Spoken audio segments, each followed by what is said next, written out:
গুনাহটা ফিরসা হুজুররাও করে, ওলামারাও করে, হাজি করে, গাজী করে, সবাই করতেছে। করে না এমন সংখ্যা খুব খুব খুব।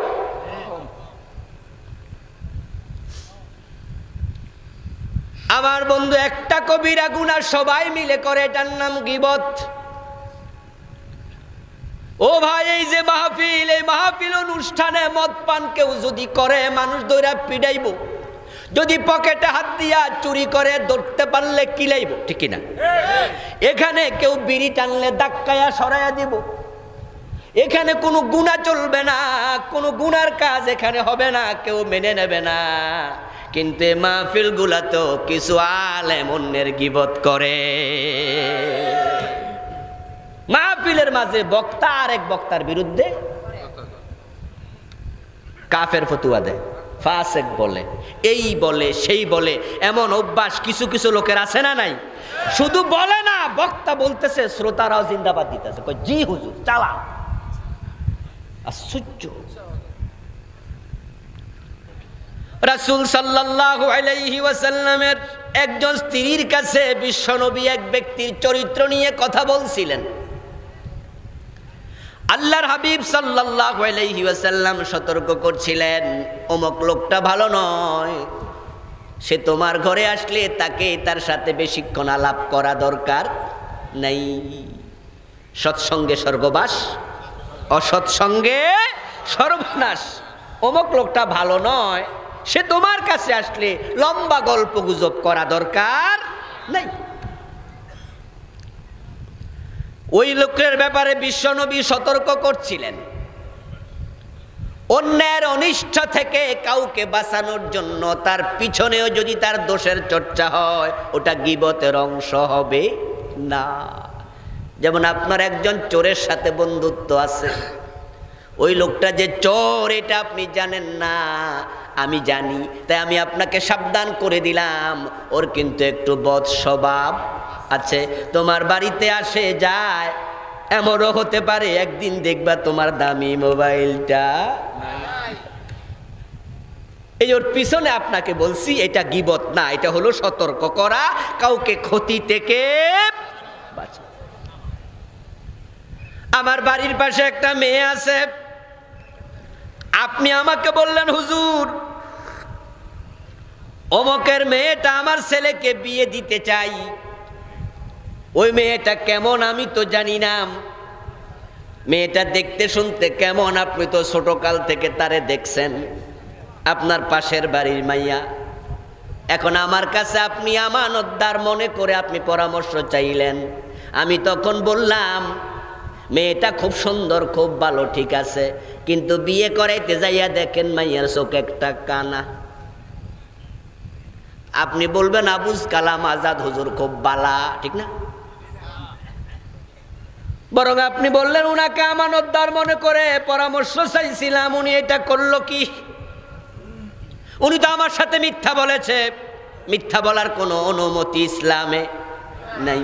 এখন আমি বলে দিলাম, যেই লোকের মেয়েটা বিয়ে করাতে চাচ্ছেন আপনার ছেলেকে, আমার আপত্তি নেই, আপনি বিয়ে করাতে পারেন, তবে আমানতদার হিসাবে আমি পরামর্শ দিচ্ছি, আমি দেখেছি মেয়ের একটা চোখে একটু প্রবলেম আছে, দেখে শুনে বিয়ে করাইয়েন। এটা গীবতের অংশ না। পিছনে বললে গীবত নয়। কিছু কিছু শব্দ আছে, যেমন কেউ আপনার উপর জুলুম করছে, জালেম হতে পারে, সে সরকার হতে পারে, ব্যক্তি, যে ব্যক্তির সাথে আপনি কুলাতে পারছেন না, যে শক্তির সামনে দাঁড়াতে পারছেন না, আপনার উপর জুলুম করতেছে। এখন ওই ব্যক্তি এবং ওই প্রশাসনের পিছনে আপনি জনমত তৈরি করার জন্য তার পিছনেও তার দোষ বলা যেতে পারে, এটা গীবতের অংশ নয়। আল্লাহ তাআলা বলেন লা ইউহিব্বুল্লাহুল জাহরা বিসসুই মিনাল কওলি ইল্লা মান যুলিম। লা ইউহিব্বুল্লাহুল জাহরা বিসসুই মিনাল কওল, কোন রকমের খারাপ কথা প্রকাশ করা আল্লাহ পছন্দ করে না, ইল্লা মান যুলিম, তবে যার উপর জুলুম হয় সে বলতে পারবে। যে ব্যক্তিকে অনুসরণ করলে পরে মানুষ পথহারা হবে, যে ব্যক্তি অন্যায়কারী তার ব্যাপারে সতর্ক করলে অসুবিধা নাই। যেমন ফেরাউনের বিরুদ্ধে বলতেছি, ফেরাউন আজকের মাহফিলে আসেনি, তোর পিছনে বললে গীবত হইয়া যাইব না? আমার বন্ধু, যে ব্যক্তিকে অনুসরণ করলে মানুষ পথহারা হবে, ক্ষতিগ্রস্ত হবে, ওই ব্যক্তি যদি মরেও যায় অথবা জীবিত থাকে, তার পিছনে তার ওই ক্ষতিটুকু বলা গীবত নয়।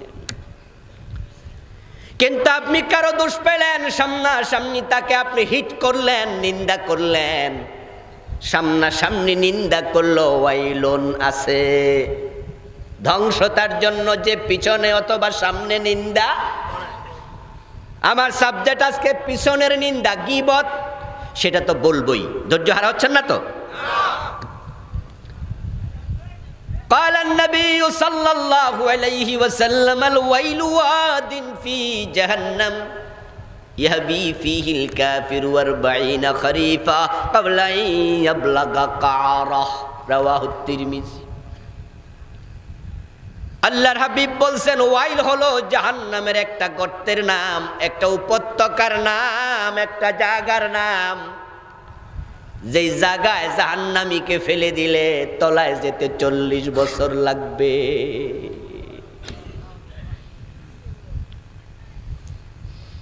আপনাদের গাজীপুর সিটিতে 5 তলা বিল্ডিং আছে না নাই? কথা বলেন না ভাইরা? 5 তলা, 7 তলা, 10 তলাও থাকতে পারে। একটা 10 তলা বিল্ডিং মানে প্রায় 100 ফুট উঁচু। একটা ফ্লোর 10 ফিট হয়, 9 ফিট, 8 ফিট হয় না? তো 10 তলা মানে প্রায় 100 ফিট উঁচু। 10 তলা বিল্ডিং এর ছাদ থেকে যদি 2.5 কেজি 3 কেজি ওজনের একটা পাথর ছেড়ে দেন, একটা ইট ছেড়ে দেন, নিচতলায় পৌঁছতে, মাটিতে পৌঁছতে কতক্ষণ লাগবে? কয়েক সেকেন্ড লাগবে। আপনি ফেলে দিতে দেরি, তলায় যেতে দেরি হবে না। এবার ওয়াইল নামক দোজকে আল্লাহ গুনাহগার বান্দাকে, জাহান্নামীকে ফেলে দিলে তলায় যেতে 40 বছর লাগবে। পুরাটা জাহান্নামের আগুন দিয়ে ভরপুর, সেখানে যাবে কিছু নিন্দাকারী। এই জন্য মাহফিলগুলোতে আসা লাগবে। ওয়াযাক্কির ফাইন্নায যিকরা তানফাউ লিল মুমিনিন। ও নবী, আপনি মানুষকে উপদেশ দেন, নসিহত করেন, ওয়াজ করেন, যাদের ঈমান আছে নসিহত তাদের উপকারে আসবে। এজন্য মানুষের মুখের উপরে লজ্জা দিয়ে কথা বলা, মুখের উপরে নিন্দা বলে দেয়া, এটার মাঝে কোনো বাহুদরি নাই। ওই মহিলা রাসূল সাল্লাল্লাহু আলাইহি সাল্লামের স্ত্রীকে তিনি বলছেন, মহিলার সাথে লম্বা গল্প করিও না। আল্লাহর হাবিব কথা বলতে না বলতে, রাসূলের স্ত্রীর সাথে কথা না বলতে বলতে ওই লোকটা হাজির হয়ে গেল। বিশ্বনবী লোকটাকে দেখলেন, জিজ্ঞাসা করলেন, কেমন আছেন? ওই লোক বলল, ভালো আছি। বলল, বসেন। বসলো। রাসূল তার সাথে কিছু খুশ গল্প করলেন, তারপরে লোকটা চলে গেল। এবার আমাদের মা রাসূলের স্ত্রী প্রশ্ন করতেছি, ইয়া রাসূলুল্লাহ, আপনি বলছেন লোকটা ভালো না, অথচ লোকটা আপনার কাছে আসার পরে আপনি হাইসা হাইসা কথা বলছেন কেন? আল্লাহর নবী জবাব দেয়, সে খারাপ, তাই বলে আমি তো খারাপ হতে পারি না।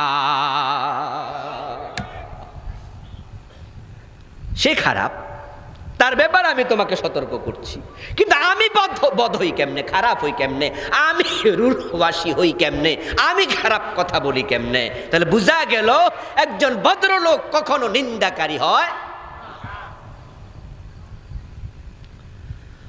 এখন পিছনে যারা গীবত করে, পিছনে যারা বলে, তারা আরো খারাপ। قال النبي صلى الله عليه وسلم الغيبة أشد من الزنا। গীবত হলো জেনার চেয়েও জঘন্য। ও ঈমানদারেরা, লা ইয়াগতাব বা'দুকুম বা'দা, তোমরা একে অন্যের গীবত করো না। আইয়ুহিব্বু আহাদুকুম আন ইয়াকুলা লাহমা আখিহি মাইতা।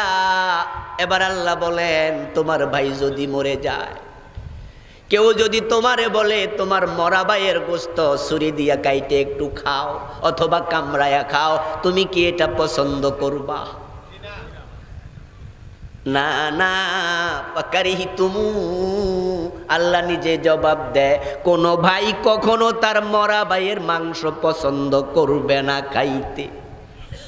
আল্লাহ বুঝাইয়া দিলেন, এ গীবত করা মানে হলো মরা ভাইয়ের মাংস খাওয়া।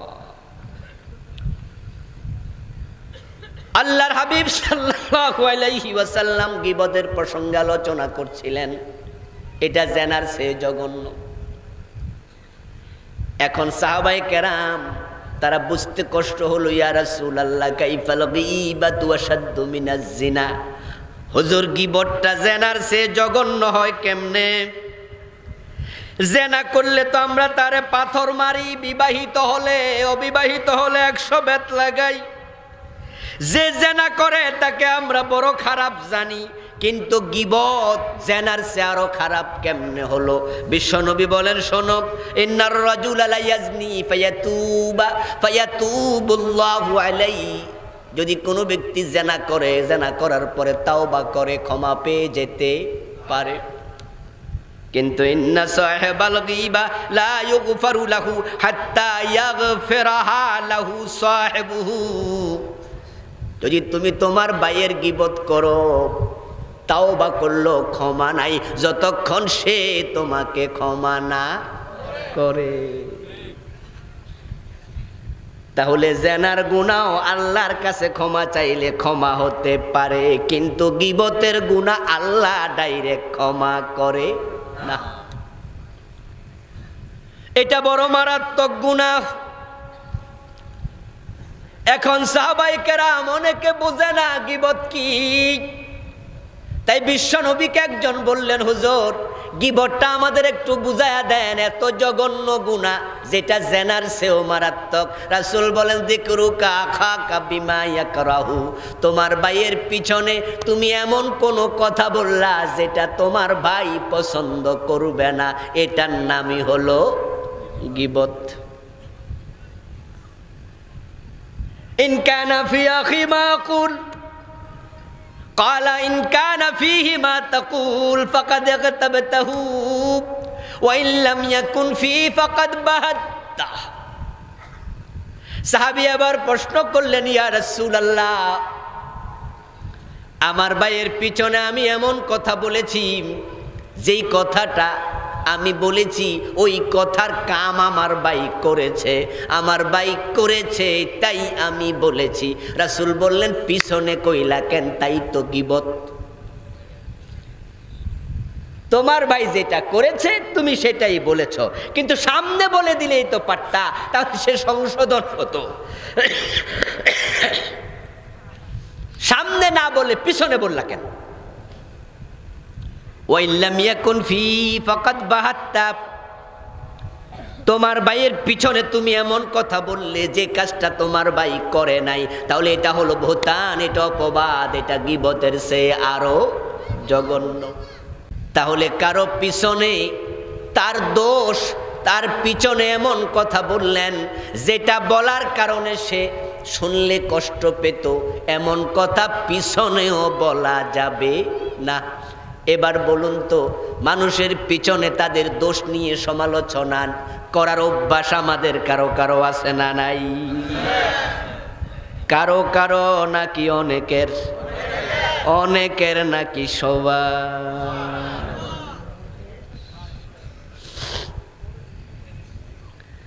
সবার যদি না থাকে আলহামদুলিল্লাহ, আলহামদুলিল্লাহ। তবে আমি আমার উপরে কেয়াস কইরা কইলেছি আর কি। কারণ হলো গীবত করে না এমন মানুষ লাখের মাঝে একজন পাওয়া যাবে না। এই গুনাহটা ফিরসা হুজুররাও করে, ওলামারাও করে, হাজি করে, গাজী করে, সবাই করতেছে। করে না এমন সংখ্যা খুব খুব খুব।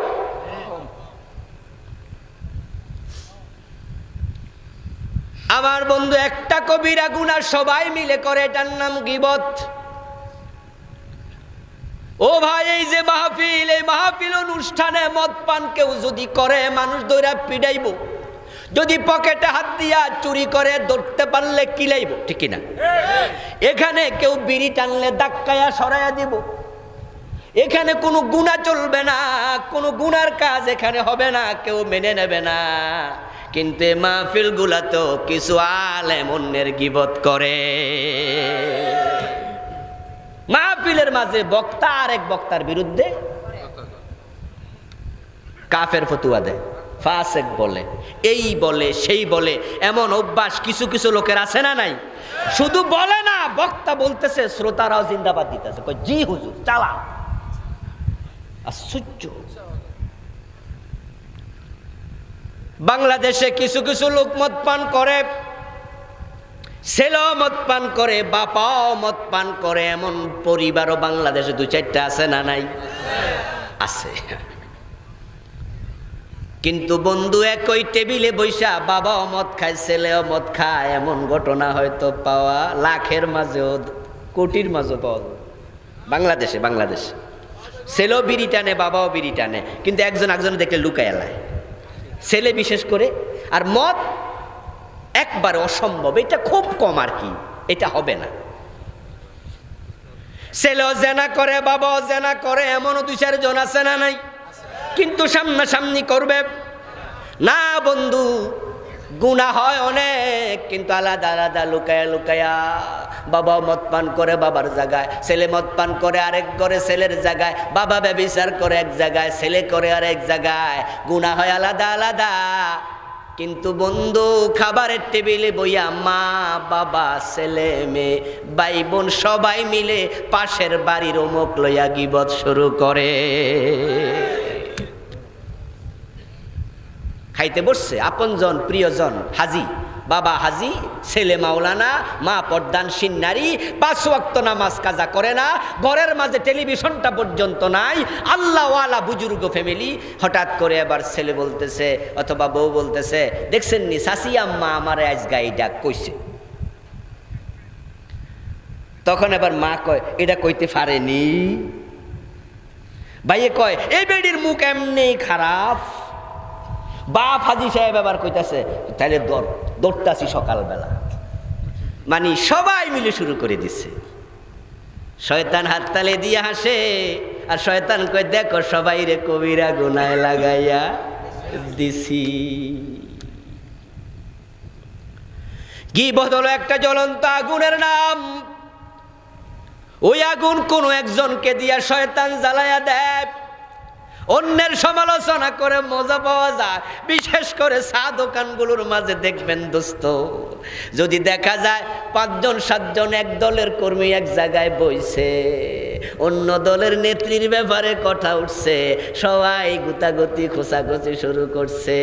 কেউ কেরোসিন ডালে, কেউ অকটেন ডালে, কেউ পেট্রোল ডালে, শুধু মজার মজা। শয়তান কয়, এমন আগুন লাগাইছি সবগুলাকে জেনারছে আরো বড় গুণালিপ্ত করে দিয়েছি। বাংলাদেশে সবচেয়ে বেশি গীবত হয় চা দোকানগুলোতে, ঠিক কিনা? গ্রামে গঞ্জে দেখবেন অমুকরে লইয়া তমুকরে লইয়া। আর যে অন্যের বেশি কইতে পারবো দোষ সরসা টেবিল থাপড়াইয়া, হে হইল এলাকার নেতা।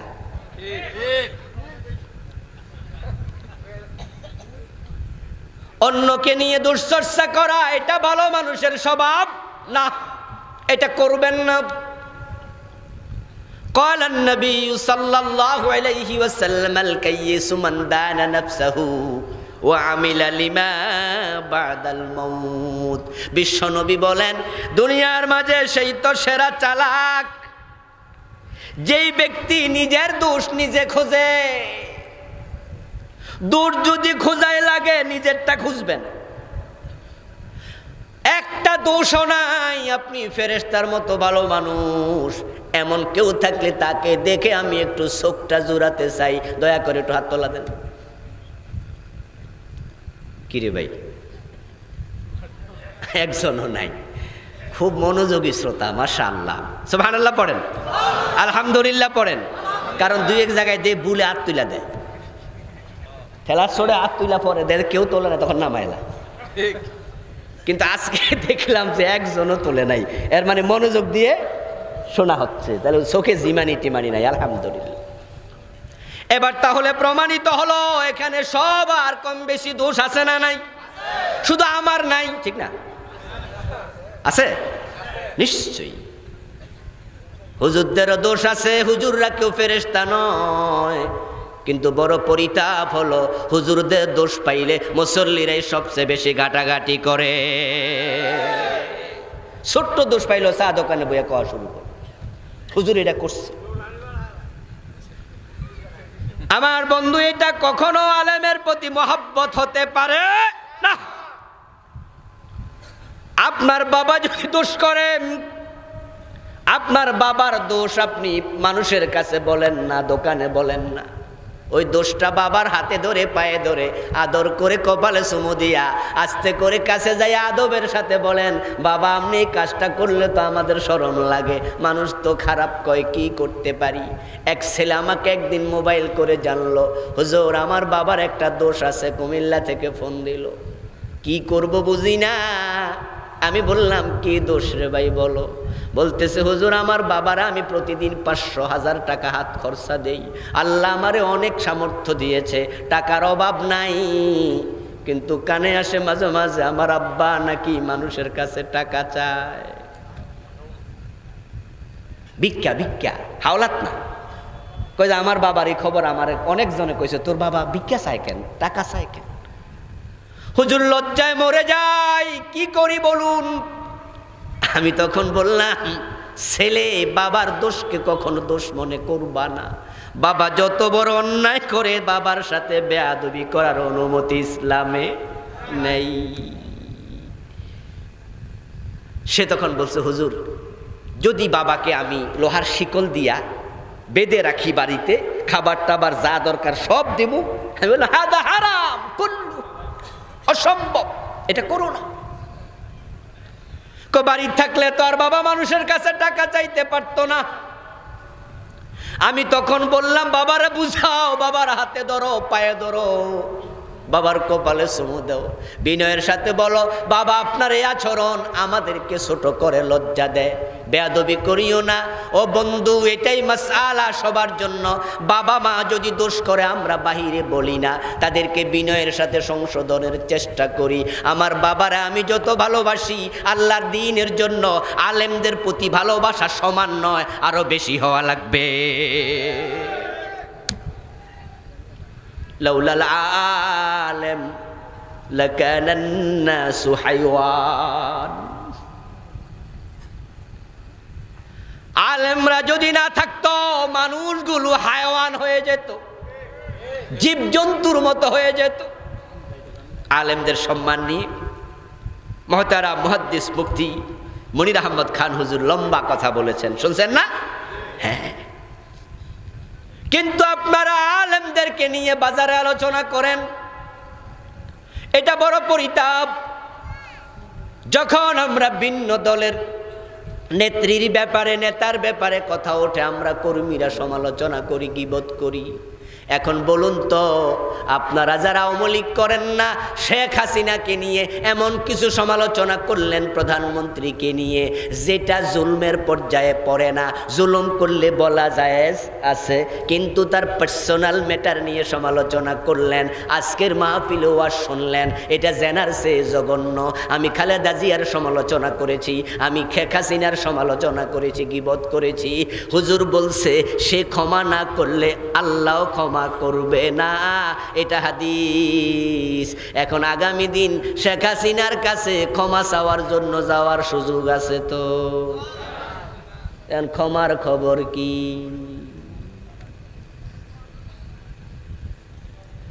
আপনি যে গীবত করলেন এমন লোকের যে আমেরিকায় থাকে, আপনার এলাকার ছেলে আমেরিকায় থাকে, প্রসঙ্গ উঠছে, এখন তার বিরুদ্ধে কয়া দিলেন নরুনের চা দোকানে, কালীগঞ্জের চা দোকানে বসে, পুনশহীর চা দোকানে বসে। এখন আমেরিকায় বেডার কাছে ক্ষমা চাওয়ার জন্য যাবেন কেমনে? এমনও তো আছে যাকে টেলিফোনও পাওয়া যায় না, এখন ক্ষমা চাইবেন কেমনে? আপনি মদ পান করেছেন, মদের বিরুদ্ধে ওয়াজ হলো, আল্লাহর হাবিব বলছে আল্লাহ তাআলা সিদ্ধান্ত নিয়েছেন ইন্না আলাল্লাহি লা আহাদা আইয়াসকিয়া তিনাতাল খাবাল লিমান ইয়াশরাবাল খামরা। ওয়াজ শুনলেন বিশ্বনবীর হাদিস। আল্লাহর সিদ্ধান্ত, যে ব্যক্তি মদ পান করবে আল্লাহ তাকে তিনাতুল খাবাল নামক পদার্থ পান করতে বাধ্য করবে, পান করাবে। প্রশ্ন করা হলো ইয়া রাসূলুল্লাহ ওয়া তিনাতুল খাবাল, তিনাতুল খাবাল কাকে বলে? আল্লাহর হাবিব জবাব দেন উসারাতু আহলিন নার, জাহান্নামীদেরকে জাহান্নামে ফেলে দিলে তাদের গায়ের রক্ত মাংস পুঁজ গলে একবার একসাথ হয়ে প্রবাহিত হবে, ওটার নাম তিনাতুল খাবাল। যে মদ পান করেছে আল্লাহ তাকে সেটা পান করাবে। আউযুবিল্লাহ। মদ পান করলে 40 দিন ইবাদত কবুল হয় না। মদ পানের বিরুদ্ধে ওয়াজ শুনলেন, মদ পানের ওয়াজ শোনার পরে একজন মদখোর আজকে সিদ্ধান্ত নিল হুজুর আল্লাহর কাছে আমি সিদ্ধান্ত জানাইয়া দিছি জীবনে আর মদ পান করব না। তারপরে এবার গভীর রাতে 2 রাকাত 4 রাকাত তাহাজ্জুদ পড়ে সে আল্লাহর কাছে চোখের পানি ছেড়ে দিয়ে ক্ষমা চাইল, রব আগে জানতাম না মদ পানে তো বড় অপরাধ, আমি আজকে সিদ্ধান্ত নিলাম আর জীবনে মদ খাবো না, আমারে মাফ করে দাও। আওয়াজ দিয়ে বলুন তো চোখের পানি ছেড়ে দিয়ে তাওবা করলে তাওবা কবুলের সম্ভাবনা আছে না নাই? মদ পানকারীও ক্ষমা পেয়ে গেছে, আপনি হয়তো জানেন না। জেনাকারী ক্ষমা পেয়ে গেছে, আপনি জানেন না। কিন্তু যারা গীবত করছেন ওই বেটা ক্ষমা না করলে চোখের পানিরও কোনো মূল্য নাই। এটা থেকে মাপ পাওয়ার উপায় বড় কঠিন। অথচ হাসতে খেলতে হয়ে যাচ্ছে গীবত। তাই এখন যদি গীবত হয় কি করবেন? রাসূল সাল্লাল্লাহু আলাইহি ওয়াসাল্লাম বলছেন নাহান নাবিয়্যু আনিল গীবাতি ওয়াল ইসতিমাইল গীবা। বিশ্বনবী বলেন গীবত করবা না, কেউ গীবত করলে সেটা শুনবাও না। যদি কোনো আলেম, যদি কোনো বক্তা, যদি কোনো ইমাম, যদি কোনো নেতা, যদি কোনো ব্যক্তি গীবত করে তার মজলিসে আর বসা যাবে না, উঠে চলে যাবে না। নিষেধ, রাসূল নিষেধ করছে গীবত করবা না, গীবত শুনবাও না। আল্লাহর হাবিব সাল্লাল্লাহু আলাইহি ওয়াসাল্লাম স্ত্রী মা আয়েশা রাদিয়াল্লাহু তাআলা আনহা একবার একটা গীবত করে ফেলেছিলেন। মা আয়েশার একজন সতীন ছিল, তার নাম ছিল সাফিয়া বিনতে হুই বিন আখতাব। হযরত সাফিয়া রাদিয়াল্লাহু তাআলা আনহা ছিলেন হুই বিন আখতাবের মেয়ে। ইহুদিদের নেতা ছিল হুই, বাড়ি ছিল খায়বার নামক এলাকা। যেদিন খায়বার বিজয় হয়ে গেল সেদিন খায়বারে বিশ্বনবী অনেকগুলো মহিলা পেয়েছেন, তাদেরকে দাসী বানালেন। অনেকগুলো বাচ্চা পেয়েছেন, তাদের দাস বানালেন। আবার যারা যুবক ছিল তারা সবাই সিদ্ধান্ত নিয়েছে আমরা ইসলামের বিরোধিতা আর করব না। বুড়া মানুষগুলোকে শর্ত দিলেন খায়বারে থাকতে চাইলে তোমরা আমাদেরকে কর দিতে হবে, জিজিয়া দাও। যুদ্ধের পরে কেউ জিজিয়া দিল, কাউকে হত্যা করা হলো, কাউকে দাস বানানো হলো, কাউকে দাসী বানানো হলো। যোদ্ধাদের মাঝে দাস দাসী বন্টন করে দেয়া হলো। হযরত সাফিয়া ছিলেন হুই বিন আখতাব নেতার মেয়ে, খুব সুন্দরীও ছিলেন। হযরত দাহিয়াতুল কলবি রাদিয়াল্লাহু তাআলা আনহুর ভাগে হযরত সাফিয়া পড়লেন। যখন দাসী ভাগ করতেছে একজন এসে বললেন ইয়া রাসূলুল্লাহ হুই বিন আখতাব তো মরে গেছে, এখন তার মেয়ে সাফিয়া সম্ভ্রান্ত বংশের নারী, নেতার মেয়ে, সে দাহিয়া কালবির ভাগে পড়ছে। ওই নেতার মেয়েটা যদি আপনার ভাগে পড়তো আপনিও তো কিছু দাসী পাবেন, তাহলে ওই মেয়েটা আপনার আচার আচরণ ভিআইপি মানের হতেও পারত, মুসলমান হয়ে যেত, আপনার তাজির পড়তো। আল্লাহর হাবিব দাহিয়া কালবিকে খবর দিলেন দাহিয়া তোমার অধীনে পড়েছে সাফিয়া। বলে জি আমার অধীনে দাও, তুমি এখান থেকে একটা নেও। তাই হলো হযরত সাফিয়া রাদিয়াল্লাহু তাআলা বিশ্ব নবীর সাথে অবস্থান করলেন কিছুদিন, কয়েকদিন। তারপরে হযরত সাফিয়ার মনের মাঝে পরিবর্তন আসলো, তিনি মুসলমান হওয়ার ইরাদা করলেন। রাসূলুল্লাহ তাকে আজাদ করে, মুসলমান হওয়ার পরে আজাদ করলেন। তারপরে এবার বললেন, এখন থেকে তুমি আমার স্ত্রী, বিয়েও। হযরত সাফিয়া ছিলেন রাসূলের দাসী, এখন হলেন রাসূলের স্ত্রী, একসাথে সংসার করে। হযরত সাফিয়া খুব সুন্দরী ছিলেন, কিন্তু উনি ছিলেন একটু তুলনামূলকভাবে বেটে। একদিন মা সাফিয়া রাদিয়াল্লাহু তাআলা আনহার ঘরে বিশ্বনবী গেলেন, দীর্ঘ সময় কাটালেন। তারপরে মা আয়েশার কাছে আসলেন। মা আয়েশা বিশ্বনবীকে পেয়ে বলেন, কুলতু লিন-নবী সাল্লাল্লাহু আলাইহি ওয়াসাল্লাম হাসবুকা মিন সাফিয়াতা কাদা কাদা তানি কাসীরা। মা আয়েশা বলে, আমার কাছে আইছেন কেন? ওই বাট্টুনির কাছে থাকেন। বুঝেন নাই? সতীনের প্রতি সতীনদের একটা কি থাকে, একটু একটু থাকে আর কি। এই জন্যই তো আমাদের দেশে যদি কোনো স্বামী বউরে কয় আমি আরেকটা বিয়ে করবো, প্রয়োজনে জবাই করে নেব, অনুমতি, মারামারি কিলাকিলি সব করবো, অনুমতি নেই। সতীনের সংসার কোনো নারী পছন্দ করে না। এটা কিন্তু মোটেও ভালো দৃষ্টিভঙ্গি না। আল্লাহ তাআলা কোরআন মাজিদে পুরুষদেরকে একাধিক বিয়ে করার অনুমতি দিয়েছেন। আল্লাহর অনুমতির মাঝে, আল্লাহর সিদ্ধান্তের মাঝে নিশ্চয় কল্যাণ আছেই। ফানকিহু মা তাবা লাকুম মিনান নিসাই মাসনা ওয়া সুলাসা ওয়া রুবা। তোমরা তোমাদের পছন্দ মতো দুটি বিয়ে করো, তিনটা করো, চারটা করো, ইসলামে অনুমতি আছে। পাকিস্তানের একজন মেয়ে, তার স্বামী দ্বিতীয় বিয়ে করলো। ওই মেয়েটার বক্তব্য আমি পেলাম। মেয়েটাকে একজন জিজ্ঞাসা করেছে, তোমার স্বামী দ্বিতীয় বিয়ে করেছে, তোমার কি কষ্ট লাগে নাই?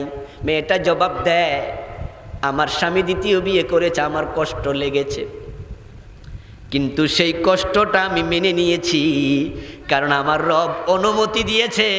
এই অনুমতির মাঝে আমার জন্য পরীক্ষা আছে, আমি ধৈর্য ধরলে পাশকারিনী হইয়া আল্লাহর কাছে পুরস্কার পাব।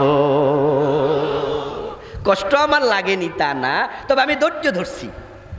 আল্লাহ যেহেতু অনুমতি দিয়েছে, এর মাঝে নিশ্চয় কল্যাণ আছে। প্রসঙ্গ যেহেতু এসেছে, কিছু কথা বলে ফেলি নাকি? যদিও মা বোনদের প্যান্ডেল থেকে আবার মিছিল ওঠে কিনা সে ভয়ও আছে।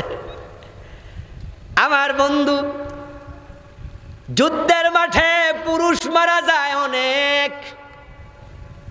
ওহুদের যুদ্ধে একদিনে মারা গেছে ৭০ জন সাহাবী, ঠিক না? কতজন? ৭০ জন।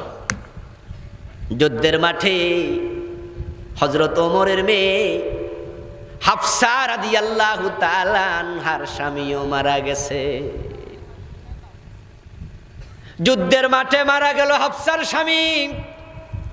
হাফসা রাদিয়াল্লাহু তাআলা আনহা একজন যুবতী। যারা যুবক অবিবাহিত, স্বাভাবিকত তারা বিবাহিতা নারীদেরকে বিয়ে করতে আগ্রহ দেখায়। স্বাভাবিক, একজন অবিবাহিত যুবক অবিবাহিত একজন যুবতীকে বিয়ে করতে চায়, এটা স্বাভাবিক। এখন হযরত হাফসার তো স্বামী মরে গেছে। শুধু হাফসা একা নয়, এমন শত শত বোন আছে, দিনী বোন, যাদের স্বামী যুদ্ধের মাঠে শহীদ হয়ে গেছে। এখন আপনাদের কাছে আমি ইনসাফের জবাব চাই, আমার মা বোনদের কাছে ইনসাফের জবাব চাই। তার আস্তে আস্তে বলুক, আপনারা একটু আওয়াজ করে বলবেন, যে মেয়েটার স্বামীটা মরে গেল, ওই মেয়েটা এখনো যুবতী, তার আরেকজন স্বামী অভিভাবক দরকার আছে না নাই? এখন তো বিবাহিত যুবকেরা বিবাহিতা নারীকে বিয়ে করতে চায় না, আগ্রহ কম। এখন এই মেয়ের তো যুদ্ধের মাঠে স্বামী মরে গেছে, তার তো স্বামী দরকার। এখন যারা বিবাহিত পুরুষ আছে, তারাও যদি বিয়ে না করে, দ্বিতীয় বিয়ের অনুমতি নাই। আমার বোনেরা লাঠি লইয়া খাড়াই থাকবো, দ্বিতীয় বিয়ে করতে পারবা না। তাহলে যদি কয়েকদিন পরে আপনার স্বামীটাও শহীদ হয়, আপনার খবর কি?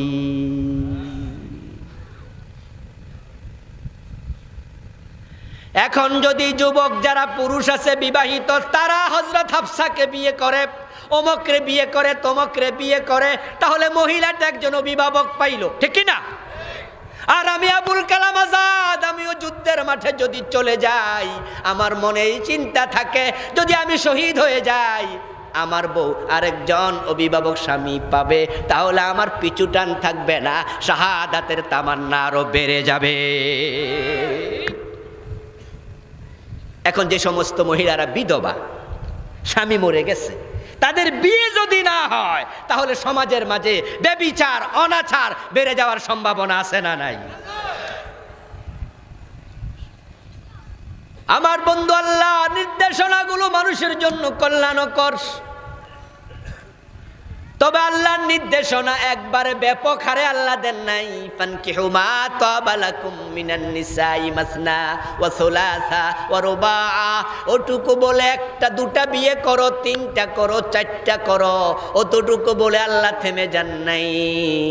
আল্লাহ এবার বলেন ওয়া ইন খিফতুম আল্লা তাদিলু ফাওয়াহিদা, বিয়ে করার পরে একাধিক বউ যদি থাকে সমান আচরণ করতে হবে। যদি সমান আচরণ করার ব্যাপারে শঙ্কিত হও, তুমি সমান আচরণ করতে পারবা না, আদালত কায়েম করতে পারবা না, তোমার জন্য একটা একাধিক বিয়ের অনুমতি নেই। قال النبي صلى الله عليه وسلم من كان عنده امرأتان فلم يعدل بينهما جاء يوم القيامة وشقه ساقط।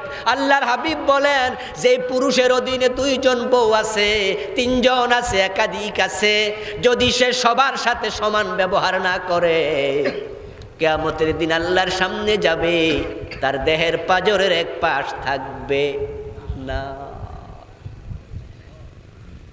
আমাদের দেশে যা আমাদের বোনেরা, আমাদের মায়েরা, তারা স্বামীকে দ্বিতীয় বিয়ে করতে অনুমতি দেয় না, এটাও একটা কারণ।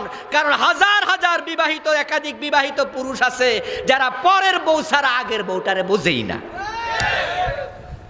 নতুনটা ফাইলে আগেরটা ডিলেট, ওইটার মেমোরি কার্ডে আর কোনো কিচ্ছু নাই, এটার মোবাইল নাম্বারও বুঝছে না। কিছু হারামি পুরুষ আছে আগের সংসারের সন্তানদেরকে টাকা পয়সাও দেয় না, খুব বদ আচরণ করে। যাই হোক বন্ধু, এটা আমার আলোচ্য বিষয় নয়, প্রসঙ্গে এসেছে বলেছিলাম। মা আয়েশা বলতেছে সাফিয়ার ব্যাপারে, ওই ভাট্টুনির কাছে থাকলে তো পারতেন, সতীন হিসাবে একটু খোঁচা মারলেন। فقال النبي صلى الله عليه وسلم لقد قلت كلمة لو مجزت بماء البحر لمجزته। ও আয়েশা, তুমি এমন শব্দ বলেছো, সাফিয়াকে বাট্টুনি বইলা বেটে বলে তুমি গুতা মারছো তার পিছনে, এমন শব্দ বললা, তোমার শব্দটা যদি সমুদ্রের পানির সাথে মিশায়া দেয়া হয়, পানিটার রং ও পরিবর্তন হয়ে যাবে।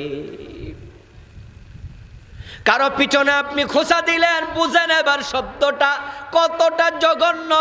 রাসূল বলে যদি সমুদ্রের পানির সাথে, আরে ভাই পুকুরের পানি বলে নাই, কিসের পানি বলছে? বিমাইল বাহার, শব্দের ওয়েট বোঝেন, সমুদ্রের পানি। আল্লাহু আকবার কবীরা। আমাদের বঙ্গোপসাগর এটা কিন্তু সমুদ্র না, এটা উপসাগর। ওখানে যদি 50 মণ ময়লা ফেলে দেন, সাগরের পানি নষ্ট হবে? কিচ্ছু হবে না। 100 মণ? কথা বলেন। 200 মণ? 500 মণ? 1000 মণ? 1000 টন ফালাইলো পানির কিচ্ছু হবে না। আর আল্লাহ মা আয়েশাকে বলছে তোমার শব্দটা সাগরে মিশাইলে সাগরের পানি পরিবর্তন হয়ে যাবে। আমার বন্ধু হযরত আমর ইবনুল আস রাদিয়াল্লাহু তাআলা আনহু একদিন তার কয়েকজন সফর সঙ্গীর সাথে হেঁটে যাচ্ছিলেন। রাস্তার পাশে দেখলেন একটা গাধা মরে পচে আছে, পয়সা তার পেট ফাইটা। এখন এই পেটের ভিতরে তাকায়া দেখে অনেকগুলো ফোকা কিলবিল। শুধু গাধা নয়, শুধু গরু নয়, ও আমার ভাই, কবরে আপনাকে রেখে আসার পরে 5-7 দিন, 10 দিন, 20 দিন পরে আপনার অবস্থাও তাই।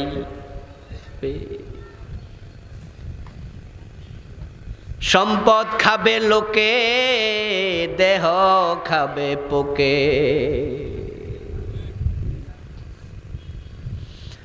ঘরের মাঝে যাদের বিল্ডিং নয়, পার্টিশন দিয়া রাখছেন টিনের ঘর, অথবা ওয়ালগুলো আপনার ইটের, উপরেরটা হলো টিনের, ওখানে উপরের মাঝে মালামাল রাখার জন্য উপরে ছাদের মতো দেয়, এটারে কি কয় এলাকায়? সান সিট। মাঝে মাঝে দেখবেন সেখানে ইঁদুর মরে পচে যায়, হয় না? হুট করে দেখলেন যে একটা সাদা পোকা নিচে পড়ছে, তখন আপনি দেখে বুঝেন উপরে কিছু ঘটছে।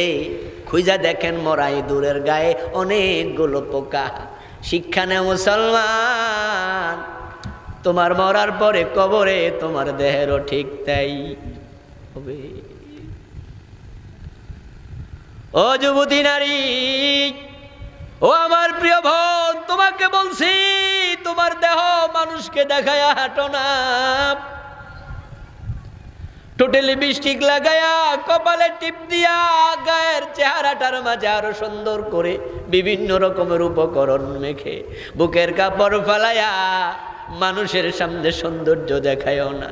এই সৌন্দর্য আজ আছে কাল নাই, মরে দেখো 7 দিন পরে তোমার দেহ পোকামাকড় খাবে। আমর ইবনুল আস রাদিয়াল্লাহু তাআলা আনহু দেখলেন ওই গাদার পেটের ভিতরে পোকামাকড় কিলবিল করছে। এবার আমর ইবনুল আস রাদিয়াল্লাহু তাআলা আনহু ওনার সঙ্গীদেরকে বলতেছে, শোনো, যদি তোমাদের কাউকে বলি ওই গাদা থেকে একটু মাংস খাও, রাজি হইবা? তারা সবাই কয় না না, অসম্ভব অসম্ভব। আমর ইবনুল আস রাদিয়াল্লাহু তাআলা আনহু এবার বলেন, শোনো, মানুষের গীবত করার তুলনায় এই গাদার মাংসটা খাওয়া অনেক ভালো। গীবতটা আরো ঘৃণিত, আরো ঘৃণিত, আরো ঘৃণিত।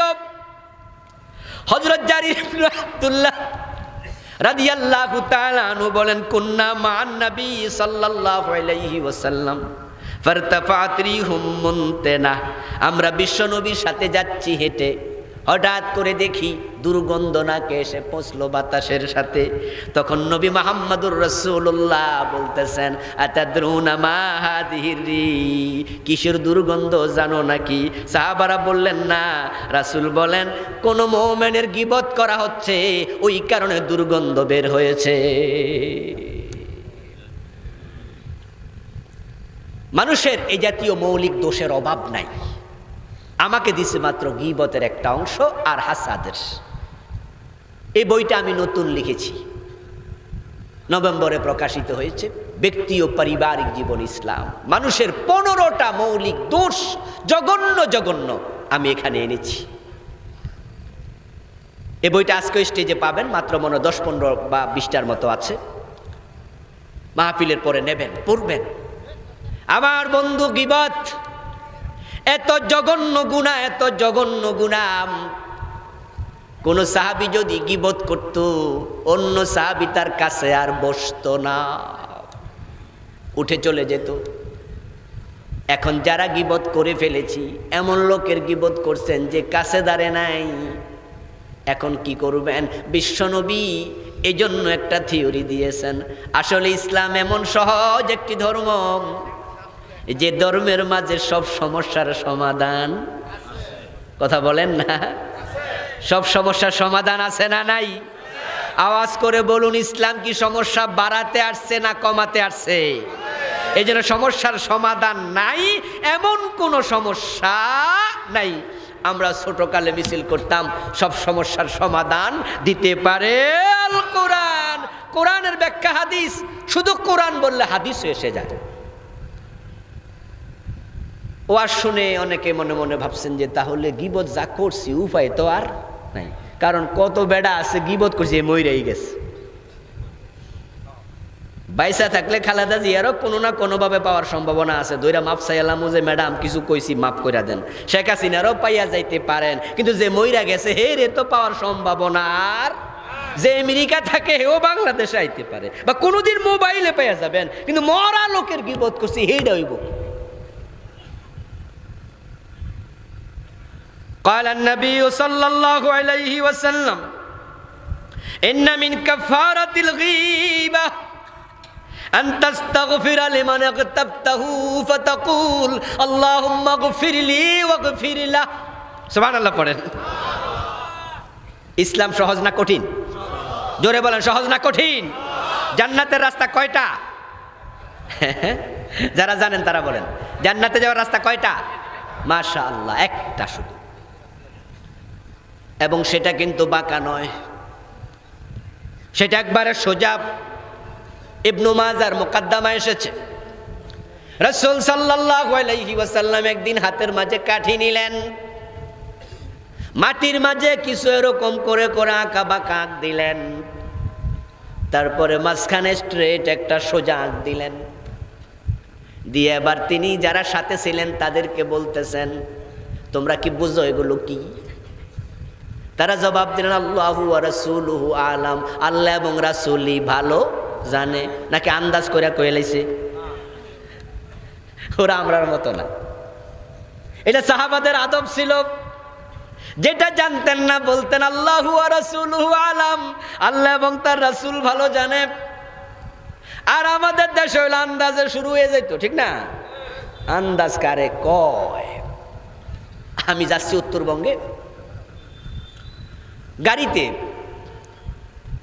লং ড্রাইভে গেলে ছোট গাড়ি নেই না রিস্কি কক্সবাজার জয়পুরহাট হ্যাঁ সিলেট এগুলোতে গেলে হয়তো বিমানে যাই আর না হয় বড় গাড়িতে যাই ছোট গাড়ি রে ট্রাকওয়ালারা বাসওয়ালারা গাড়ি মনে করে মশামাছি মনে করে আর কি তো যাচ্ছি বাসে করে সম্ভবত আসরের নামাজ হবে যেটুকু আমার মনে পড়ে আকাশ মেঘলা আসরের নামাজ পড়বো অথবা মাগরিব কনফিউজ আমি অজু আছে আলহামদুলিল্লাহ গাড়ি থামবে না অবস্থা এমন গাড়ির মাঝে মানুষ আছে ৩০-৩৫ মনে হয় মুসলমান একজনও নেই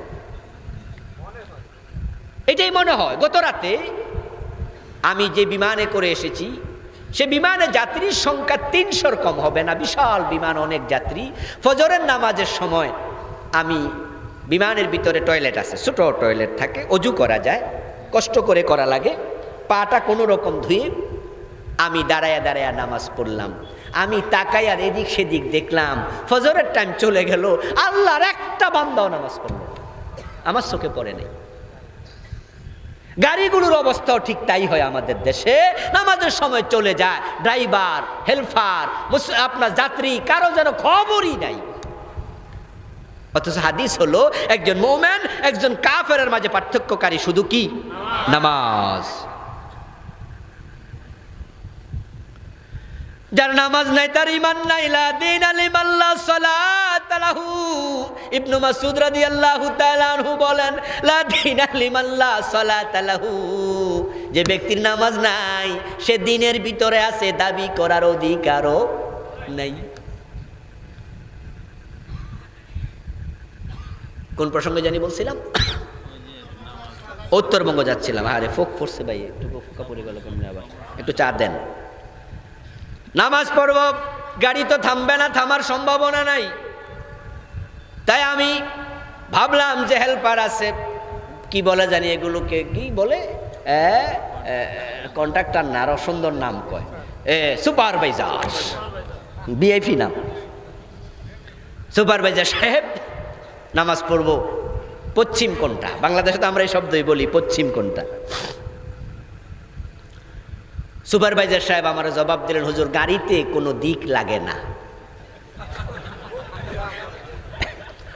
বুঝলেন আমি জিজ্ঞাসা করলাম পশ্চিম কোনটা উনি পশ্চিম না দেখাইয়া ফতুয়া মেরা দিলেন গাড়িতে কোনো দিক লাগে না তা আমি বললাম যে ভাইজান আপনি দয়া করে পশ্চিম কোনটা সেটা বলেন উনি একবারে সামনে ড্রাইভারের কাছাকাছি দরজার পাশে দাঁড়ান ঠিক সামনের সিটের এক ভদ্রলোক টাইটুই শুট টুট পরা উনি সুপারভাইজারের সাথে একাত্মতা পোষণ করে আমার বললেন যে হুজুর উনি তো ঠিকই বলছে পইরালাম একদিকে পড়লেই চলে মুফতি কয়জন পাওয়া গেল 2 জন আমার একটু রাগ হলো আমি বললাম যে আরে ভাই আপনারা ফতোয়া দিচ্ছেন কেন আমি তো ফতুয়া চাচ্ছি না, আপনি পশ্চিম চিনেন কিনা সেটা বলেন। তখন এবার সুপারভাইজার কই হুজুর এই রোডে আমি নতুন। তা আমি কই এইটা না আসল ফতুয়া, আপনি চিনেন না সেটা বলেন। এবার ড্রাইভার সাহেবকে বললাম ড্রাইভার সাহেব পশ্চিম কোনটা? ড্রাইভার সাহেব আমরা দেখাই দিলেন এদিকে ফিরে পড়েন। আপনারা অনেকে মাসআলা জানেন বা বলেন যে গাড়িতে কোনো দিক লাগে না, এই মাসআলার কোনো ভিত্তি নেই। ফাওয়াল্লি ওয়াজহাকা শাতরাল মসজিদিল হারাম, আল্লাহ তাআলা কোরআন মাজিদে বলেন তুমি যখন নামাজ পড়বে তোমার চেহারা কাবার দিকে ফিরাও। তা কাবার দিকে ফিরে নামাজ পড়া 13 ফরজের এক ফরজ। গাড়িতে হন আর বাড়িতে হন, যেখানে হন, ফরজ নামাজ কাবার দিকে ফিরে পড়তেই হবে। তবে মাসআলা নফল নামাজের ক্ষেত্রে প্রযোজ্য। ওই বেটারা পেস লাগাইছে এখানে। আল্লাহর হাবিব যখন নফল নামাজ পড়তেন বাহনের উপরে পড়তেন, যদি এটা পূর্ব পশ্চিম যেদিকে ফিরুক যেদিকে থাকুক তিনি লাইবালি পরোয়া করতেন না। কিন্তু ফরজ নামাজ কখনো কাবা ছাড়া অন্যদিকে ফিরে পড়তেন না। ওরা নফলরে ফরজের জায়গায় ফিট করে দিত। চা দোকানে বৈশা 2টা হাসি দিবেন, 3 নাম্বারটা দিয়ে দেখেন যে ডাক্তার কয়জন আছে মোট। প্রায় টেবিলে ডাক্তার বসা, ভাই হাসি দেন, হিস্টাসিন খান নাই? তখন কইছে না খাই না। আরেকজন দূর হিস্টাসিন এখন চলে না, এখন ওইটা লাগবো। দেখবেন ওষুধের নাম সব MBBS বসে আছে ডাক্তার চা দোকানে। সাহাবাদের চরিত্র ছিল তারা আন্দাজে কথা বলতেন না, বরং রাসূল সাল্লাল্লাহু আলাইহি ওয়াসাল্লাম একদিন সাহাবায়ে কেরামকে প্রশ্ন করলেন, একটা গাছ আছে যেই গাছের সবটা উপকারী, তার ডালা উপকারী, কাণ্ড উপকারী, তার ফল উপকারী, সবকিছু উপকারী, এমন কোন গাছ আছে বলো দেখি। এখন কেউ কসু, আবার কেউ 2-1টা মন্তব্য করেছেও, কিন্তু রাসূল তাদেরকে বললেন মিয়া হয় নাই, তোমরা জানো না ওই গাছটার নাম হলো নাখল, খেজুর গাছ। কি গাছ? আরব দেশের মানুষ বোঝে এটার গুরুত্ব কত। যদি কারো একটা খেজুর গাছ থাকে, তার একটা দুধের গাই, বাংলাদেশের দুধওয়ালা গাই, বড় দুধওয়ালা গাই আছে না, 15 কেজি 20 কেজি 30 কেজি দুধ দেয়, এমন গাইও আছে যার একটা 20 লিটার 30 লিটারওয়ালা দুধের গাই থাকে। হে বেড়া এলাকায় মোটামুটি হ্যাঁ কয় যে ওর খরচাপাতির ব্যাপারে আর কোনো টেনশন নাই। আরব দেশে যার একটা খেজুর গাছ থাকে ঠিক তাই মনে করে, কারণ তাদের প্রধান খাবার খেজুর এবং রুটি। 6 মাস গম, 6 মাস খেজুর, খেজুর দিয়ে 12 মাসও চলে এমন লোকও আছে। খেজুর গাছের ডালাপালা কাজে লাগে, কাণ্ড কাজে লাগে, ফল কাজে লাগে, কি কি কাজে লাগে এটা তাদের দেশের ব্যাপার। আল্লাহর হাবিব কথা বলার পর ইবনু আব্বাস রাদিয়াল্লাহু তাআলা ছোট্ট মানুষ, নাবালেগ মানুষ, রাইসুল মুফাসসিরিন, তিনিও সেখানে বসা। তিনি কয় হুজুর আমারও মনে সেটাই হয়েছে, কিন্তু আমনের ডরে হই নাই, আমি ছোট মানুষ তো, তাই আমি মনে এইটাই আমার আইছিল, কিন্তু আমি এটা বলি নাই। আল্লাহর হাবিব বলে আরে বললে তো ভালো ছিল। তাহলে বোঝা গেল আন্দাজ করার পরেও বলে না, আর আমরা না বুঝাও শুধু। রাসূল সাল্লাল্লাহু আলাইহি ওয়াসাল্লাম প্রশ্ন করলেন বুঝো না কি আঁকা কি করলাম এগুলো কি? তারা জবাব দিলেন জানি না, আল্লাহ রাসূল ভালো জানে। আল্লাহর হাবিব সাল্লাল্লাহু আলাইহি সাল্লাম বলেন আঁকা বাঁকা সব হলো জাহান্নামের রাস্তা, আর মাঝখানে সোজা একটা, এটাই হলো জান্নাতের রাস্তা। এবার আওয়াজ করে বলুন তো জান্নাতের রাস্তা কয়টা? সোজা না বাঁকা? এটাকে আরবিতে বলে সিরাতাল মুস্তাকিম। সিরাত মানে রাস্তা, মুস্তাকিম মানে সোজা। ইহদিনাস সিরাতাল মুস্তাকিম। প্রতিদিন আমরা কমপক্ষে 17 বার আল্লাহর কাছে বলি আমাকে ওই রাস্তাটা দাও। ফরজ নামাজ কয় রাকাত? 5 ওয়াক্তে কয় রাকাত? প্রতি রাকাতে সূরা ফাতিহা আছে না নাই? এ দোয়াটাও জান্নাতে যাওয়া সহজ, জান্নাতের রাস্তা একটা এবং সেটা সোজা। ওই জান্নাতের রাস্তা আপনি উঠতে না পারলে আল্লাহর দোষ দিবেন কেমনে? বরং আঁকা বাঁকা জাহান্নামের রাস্তার অভাব নাই, ওখানে যাই আপনি বসে আছেন। ঘটনাটা কি?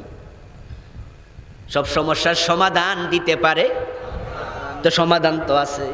আপনি ক্ষমা নিতে পারেন নাই, দোষ তো আপনার।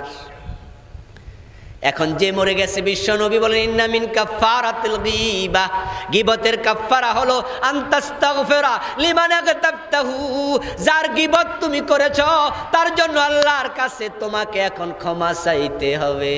আনতাকুল আল্লাহুম্মা গফিরলি ওয়াগফির লাহু, তুমি যখন দোয়া করবা তখন তুমি বলবা আল্লাহ আমারেও ক্ষমা করো, ওই যে লোকটা আছে ক্ষমা করো।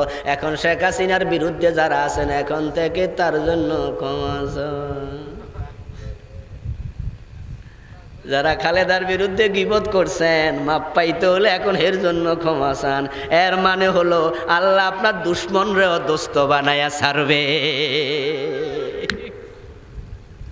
আমাদের এক কলিগ একদিন মজা করে বলল, অফিসে বলছি, গল্প করছি, বলে যে কেউ যদি কারো গীবত করে আমি মনে করি মা বাবার গীবত করা উচিত।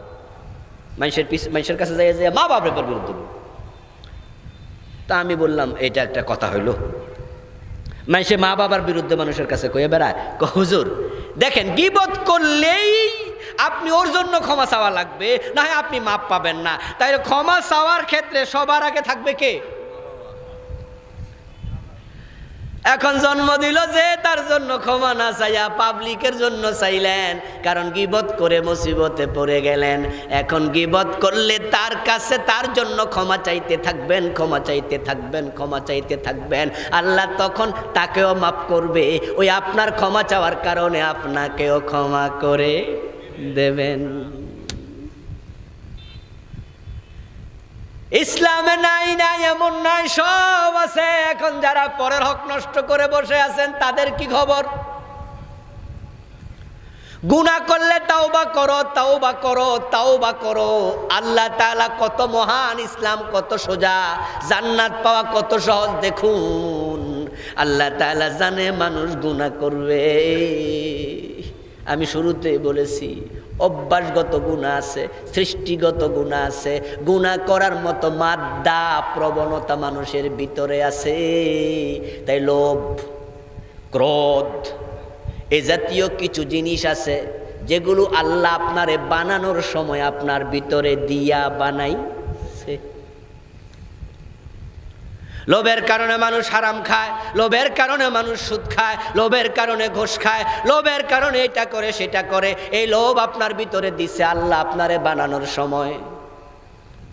কেন দিছে? কারণ হলো লোভ যদি না থাকতো মানুষ জান্নাতের আশায় ভোরবেলায় শীতকালে তাহাজ্জুদ পড়তো না। জান্নাতের লোভ আছে তাই শীত মানে না, তাহাজ্জুদে খাড়ায়া গেছে। জান্নাতে যাওয়ার লোভ আছে তাই নিজের কষ্টে অর্জিত কোটি কোটি টাকা আল্লাহর রাস্তায় দান করে, ভালো কাজে লাগাও।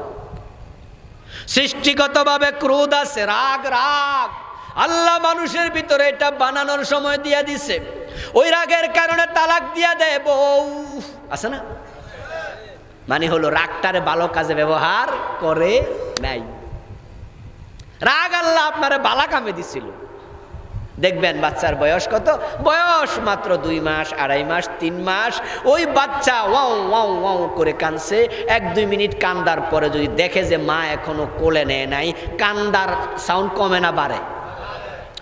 এমন কান্দা কান্দে, চেহারা লাল করে কান্দে। কোলে নিতে গেলে কেমনে থাকে? এভাবে সোজা হয়ে থাকে, কোলে উঠবো না। বয়স মাত্র 2.5 মাস, সে রাগ পাইল কই? বাজার থেকে কিনে আনছে। আপনি তার দিকে তাকায় মুস্কি হাসি দেন, দেখবেন বাচ্চা আপনার থেকে মুস্কি হাসি দিচ্ছে। আপনি তাকে একটু রাগ দেখান, দেখবেন সেও রাগ দেখাইয়া কান্দা দিছে। কেঁদে দিয়ে প্রতিবাদ করে বুঝায় রাগ আমারও। সাথে আছে নফসে আম্মারা, যে নিয়মিত আপনাকে খারাপ কাজ করে, উত্তেজিত করে। তারপরে সাথে আছে ইবলিস, সে নিয়মিত আপনাকে অন্যায় করাতে ব্যস্ত থাকে। এত কিছুর পরে আল্লাহ ভালো করে জানেন আমার বান্দারা গুনাহ থেকে বাঁচতে পারবে না।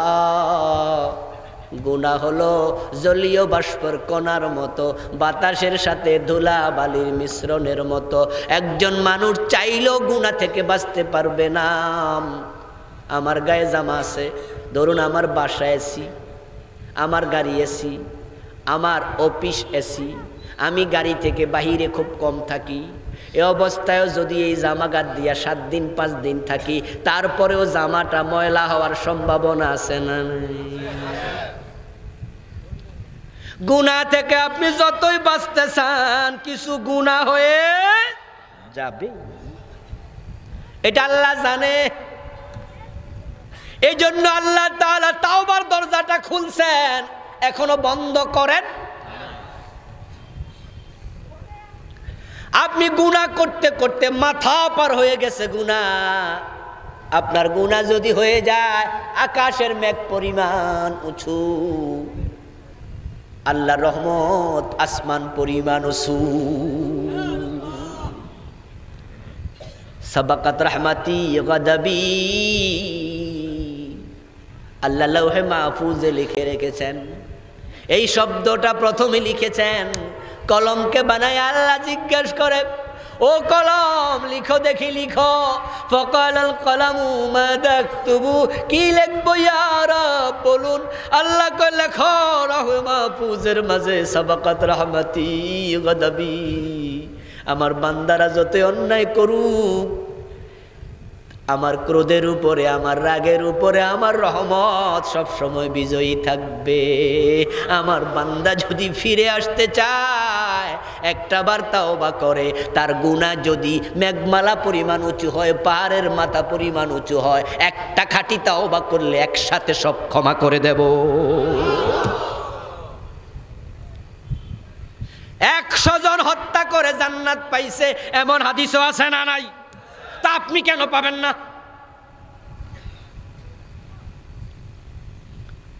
গীবত করেছেন, গীবত থেকে বাঁচার সুযোগ তো আছে, গীবতের গুনাহ মাপের সুযোগ আছে।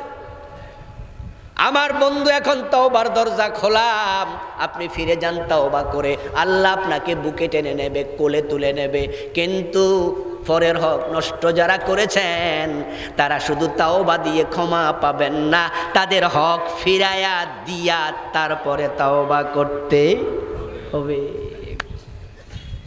হাসাদ, হাসাদ হিংসা বড় মারাত্মক জিনিস। হিংসা যারা করে, যার হিংসা করে তার কোনো ক্ষতি নাই। যার করে, যেমন ধরেন আমার ছেলে অনেক বড় আলেম হয়ে গেছে, আমার আরেকটা ছেলে সচিব হয়ে গেছে, এখন আমনের হিংসার অভাব নাই, আমার ছেলে চাকরি চলে যাবে, ঠিক না?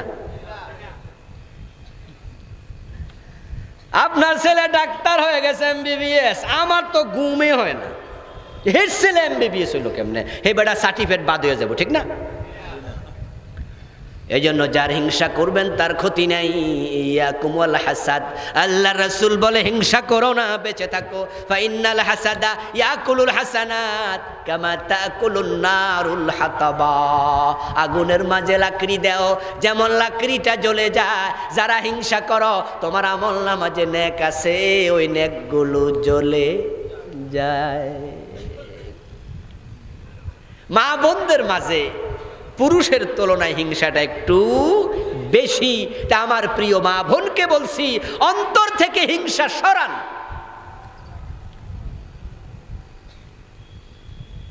সতীনের ফুত অনেক মোটা, নিজেরটা চিকনা,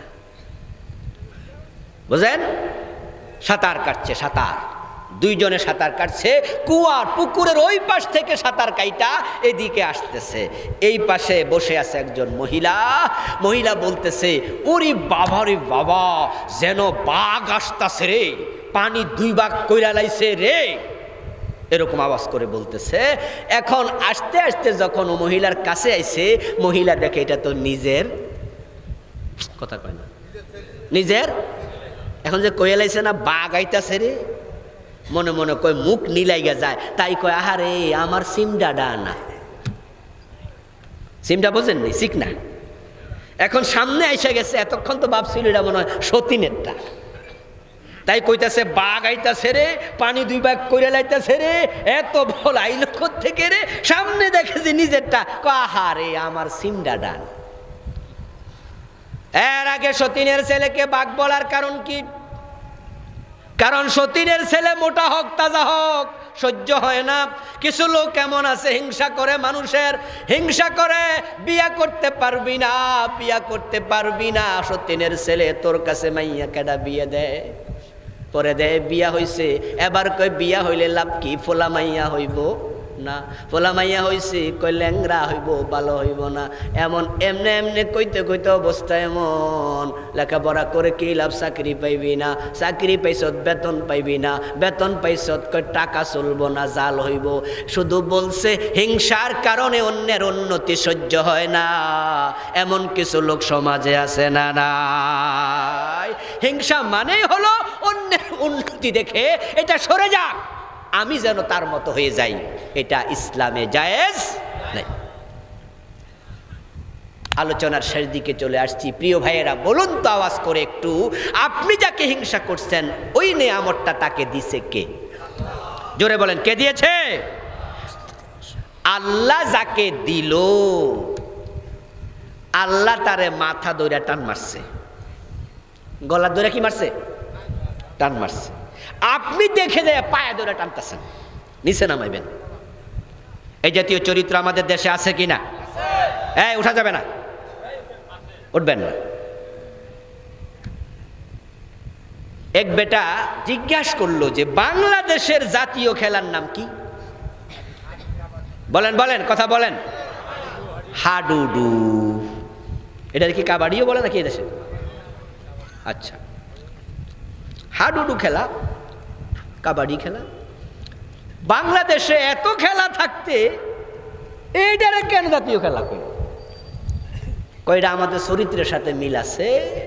একজন আগাইলে 13 জনে টান মারে। কি হাডুডু খেলার মাঝে এটা না সিস্টেম যে একজনে চাপ দিলে বাকি যে কয়জন আছে ওই কয়জনে দিয়ে চাপ মারে। আমাদের চরিত্র এমন, যদি কাউকে আমরা আগাতে দেখি আমাদের উচিত ছিল তাকে সামনে এগিয়ে দেয়া, এটা না করে আমরা পিছন থেকে টানতে থাকি। এটার নাম হিংসা, এটা পরিত্যাগ করতেই হবে, করতেই হবে। আপনি সহযোগিতা করুন আরেকজনকে, আপনি সাহায্য করুন। আপনার এলাকায় একজন আগাচ্ছে, ধন্যবাদ দেন, পারলে বুদ্ধি দেন, পরামর্শ দেন। কুনতুম খায়রা উম্মাহ উখরিজাত লিন-নাস, মানুষের কল্যাণের জন্য আল্লাহ আপনাকে বানাইছে, এটা সাদাকায়ে জারিয়া হবে। ভালো করে মনে রাখবেন, আপনার দ্বারা আল্লাহর দুনিয়ায় আল্লাহর একটা বান্দার যেন ক্ষতি না হয়। যদি তাই হয় আপনার সৃষ্টির উদ্দেশ্য ব্যর্থ। আল্লাহ বানাইছিল পরের উপকারের জন্য, উপকার যদি করতে না পারেন কমপক্ষে ক্ষতি করা যাবে না। তাআওয়ানু আলাল বিররি ওয়াত তাকওয়া ওয়ালা তাআওয়ানু আলাল ইসমি ওয়াল উদওয়ান। ভালো কাজে সাহায্য করো, খারাপ কাজ থেকে বেঁচে থাকো, সাহায্য করো না। আজকের এই মাহফিল একটা ভালো কাজ, নিঃসন্দেহে এই ভালো কাজের সাথে আপনারা শরীক থাকতে রাজি আছেন না নাই? এই মাহফিলটা ভবিষ্যতে চলুক,